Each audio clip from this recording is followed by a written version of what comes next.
Olá, galerinha do CA, tudo certo com vocês? Nossa, a professora tá de máscara. É isso aí, gente. Daqui pra frente, né? Vamos preservar a nossa saúde usando a nossa máscara sempre que for necessário sair de casa, ok? Conto com a colaboração de vocês também tendo essa atitude, tá certo? Então vamos lá. Mas eu vou tirar aqui para ficar melhor o áudio para vocês, ok? Vocês precisam ver, né, o rostinho da professora? Tô com saudade, tá, gente? Mas vamos lá. O nosso conteúdo de hoje é importantíssimo. Para você que está esperando, né, já não está se aguentando aí para a gente falar um pouquinho sobre o Enem, chegou a nossa hora de falar sobre a redação Enem. Olha que bonito. Para todos, ok? Então, olha só. Vamos por partes, né? Eu vou começar a falar com vocês sobre a nossa característica, né? Vou falar um pouquinho do cronograma também, coisas que vocês precisam saber, coisas que vocês precisam estar interagindo aí, procurar ler, tá certo? Para estar ajudando aí no concreto da nossa redação, na hora de escrever mesmo. Então vamos lá, primeira coisa, você tem que estar atento ao nosso cronograma do Enem, que é esse aqui, ó. Conheça o calendário de Enem 2020.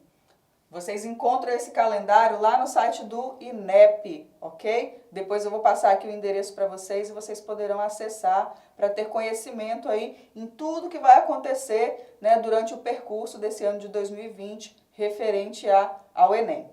Então, nós já temos o edital e já saiu também a parte de isenção. Paramos aqui, ok? Ainda tem a parte de inscrição e pagamento. Esse ano com novidade, né? Prova digital. Temos também a parte da prova impressa, né? Que já acontece, né? Depois a parte do gabarito e o resultado. Então é importante que vocês entrem no site para verificar passo a passo. Só uma dica, gente, mesmo que você não esteja no terceiro ano, né, na terceira série, nesse ano de 2020, é importante que você participe do Enem, mesmo que seja para treinar, para conhecer como que funciona a prova, tá? É por isso que a gente está conversando sobre isso agora. Então aqui, ó, dia 31 de março, veio a publicação dos editais, né, do Enem impresso e do Enem digital. Isso você já encontra. Então, assim, a minha dica hoje é: leia esses editais. É importante que você tenha conhecimento, né, do edital do Enem, que você tenha conhecimento sobre tudo o que acontece dentro do Enem, para que ele serve, né, na sua vida. Tudo isso você vai encontrar lá no site do INEP, né? enem.inep.gov.br, tá certo? Então, tira um tempinho aí hoje, acessa e já começa a sua leitura. Bom, resumindo, o Enem, ele trata-se de provas, né? 4 provas objetivas com 45 questões cada, tá certo? Dividido aí em 2 dias, 2 finais de semana, né? Então, nós temos linguagens, códigos e suas tecnologias, ciências humanas e suas tecnologias, ciências da natureza e suas tecnologias, matemática e suas tecnologias. E uma redação de no máximo 30 linhas. Essa é a nossa parte, ok? Que nós vamos tratá-la assim, partes por partes que temos na redação. Um passo a passo, tá? Cada um vai desenvolver a sua escrita seguindo esse passo a passo, tá? E eu tô aqui para tirar a dúvida de cada um de vocês. Bom, o que é a redação de no máximo 30 linhas? É um texto dissertativo argumentativo desenvolvido a partir de uma situação problema. Ou seja, gente, o Enem, ele quer resolver algo e ele passa a bola para você dar as dicas. Então, você vai escrever tudo isso com argumentos, com a sua opinião, mas lembrar sempre que você tem que tentar convencer o seu corretor na hora que ele estiver lendo a sua redação, ok? Mais uma novidade aí é que para você tirar nota 1000 na redação, é possível, ok? E isso eu sempre falo para vocês. Então, olha só, a cartilha do participante de redação do Enem tem dicas de como estruturar seu texto e explicações sobre a correção e os critérios usados na distribuição de pontos e tá tudo lá. Todo ano sai essa cartilha. A desse ano ainda não saiu, mas é importante que vocês leiam essa cartilha, né, dos anos anteriores, para que vocês saibam, né, dicas importantes. Lá eles mostram correções, quais os critérios que estão sendo usados, né? Tem exemplos, várias coisinhas que às vezes a gente fica na dúvida e também esquece de perguntar ao professor, né? Tipo, quantidade de orações, o espaçamento de um parágrafo, né? Apesar de que eu sempre falo isso com vocês. Mas tem todas essas dicas, como usar citações, enfim. A desse ano ainda não saiu, de 2020, mas é importante que vocês leiam, né? Dos anos anteriores. Até porque não se muda muito, tá? Nesse ano provavelmente terá uma grande novidade por causa do Enem digital. Então, mais uma vez, acesse o site do INEP para você encontrar essa cartilha. Agora vamos lá? Como que eu faço a minha redação, professora? Por onde eu começo? Pelo começo. Brincadeira. Vamos lá, gente. Vamos falar um pouquinho de estrutura da redação. Nós vamos ter aí 3 partes para os nossos vídeos, ok? Nós vamos ter a parte que vai falar somente da introdução. Nós vamos ter uma parte somente do desenvolvimento e, por fim, a conclusão, ok? Eu prefiro trabalhar com vocês assim separadamente, né? Cada parte da redação, do que chegar e colocar para vocês para fazer direto, né? Ah, vamos fazer essa redação aqui com esse tema. Não acho bacana dessa forma, tá? Então, nós vamos trabalhar por parte. Inicialmente através dos vídeos, por causa da situação que a gente, né, tá vivendo hoje. Mas eu espero em Deus, né, estar com vocês para falar aí das próximas partes. Então, vamos lá. Como escrever uma redação para o Enem? Essa é a nossa primeira parte. Primeira coisa, gente, eu devo saber o que é o tipo textual em que está sendo cobrado na redação Enem, que é a dissertação argumentativa, ok? Dissertativo, argumentativo. Isso é um gênero, um tipo de texto, ok? Primeira coisa, o que é dissertativo? É expor uma temática. Ah, onde eu vou encontrar essa temática, professora? Nós temos vários eixos temáticos, né? E na própria prova, ele já coloca para você como proposta, né, um tema. E logo em seguida, dá de 3 a 4 textos, né, para motivar o leitor, né, o escritor aí dentro da redação. Agora, o que é argumentativo? Você argumentar. É exatamente você trazer argumentos para convencer o leitor de uma opinião.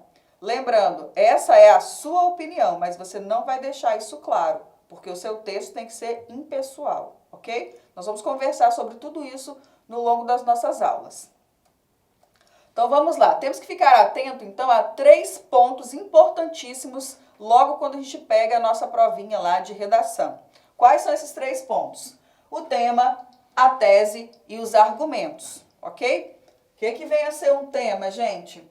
É a problemática. Qual é o problema que está sendo abordado aqui para eu conversar sobre ele dentro do meu texto?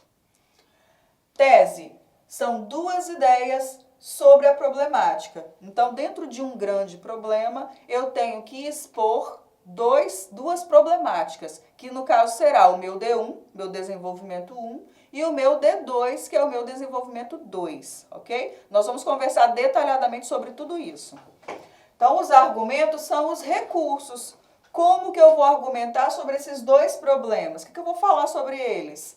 Então, eu vou usar exemplos, vou usar dados, vou usar citações de especialistas na área, né, no tema. Então, tudo isso vai ajudar dentro da minha redação, mas de que forma? Através dos argumentos, que são os meus recursos, ok? Agora, vamos lá. Professora, quantas linhas eu tenho que usar? Já diz lá na provinha de vocês. Texto argumentativo de 30 linhas, tá certo? Ah, professora, eu não consigo escrever 30 linhas. Vai, todos nós vamos conseguir, tá certo? Não tem essa de 20 linhas, 15 linhas. Ah, mas eu já vi redação com 15 linhas. Ok, mas não será a sua, tá bom? Então, vamos lá. Dentro da estrutura da redação Enem, vocês já sabem que tem 3 partes importantíssimas, que é a introdução, o desenvolvimento e a conclusão. O que cada um tem que falar dentro do texto? A introdução é o parágrafo de abertura, no qual o objetivo é chamar a atenção do leitor. O desenvolvimento é o argumento, são os argumentos, né, os porquês, os exemplos, né, como nós acabamos de dizer no slide anterior. E a conclusão é a síntese do objetivo pretendido da argumentação básica. Em resumo, você dá uma proposta de como melhorar, tá certo? Uma proposta de intervenção. Então vamos lá, aqui é mais ou menos o que você deve seguir, né, como padrão para a sua redação. No primeiro parágrafo, que no caso é de 5 a 6 linhas, você vai fazer uma alusão histórica. Nós vamos conversar sobre o que pode ser usado ainda, tá? Aqui é só um exemplo. Alusão histórica, o porquê se trata de um problema, por que esse tema é um problema, quais são as causas desse problema, que no caso vem a tese. Lembra lá o que é a tese, gente? Ó, 2 ideias sobre a problemática. Então, é o meu argumento 1 e o meu argumento 2. Já no primeiro parágrafo, eu faço essa apresentação, tá certo? Em seguida, eu tenho o segundo parágrafo, que é bem parecido, porém eu vou apresentar o meu argumento 1, o primeiro problema. Vou dizer um argumento de autoridade, que no caso pode ser uma citação, né, de alguém especialista na área. Vou dar dados, exemplos, citações em que reforce esse argumento, tá certo? Terceiro parágrafo é idêntico ao segundo, porém eu vou falar da problemática 2, ok? Do meu segundo argumento que eu citei aqui. Ou seja, gente, aqui eu coloquei o tema, abordei, né, com tese, mostrei, né, as 2 problemáticas. Em seguida, eu uso o segundo parágrafo para falar da primeira problemática já citada no primeiro parágrafo e o meu terceiro parágrafo eu vou falar do meu segundo problema já citado no meu primeiro parágrafo. Ou seja, não tem como fugir daquilo que eu estou querendo falar, que eu quero argumentar dentro do meu texto, tá certo? E por último, que é o quarto parágrafo, lembrar da problemática do texto, ou seja, eu vou fazer uma retomada da problemática. Em seguida, eu vou dar uma solução. Qual é a solução? Quem vai fazer e como ela vai fazer. Tudo isso dentro da nossa conclusão. Agora, no próximo vídeo, nós iremos saber um pouquinho mais de como planejar o seu texto.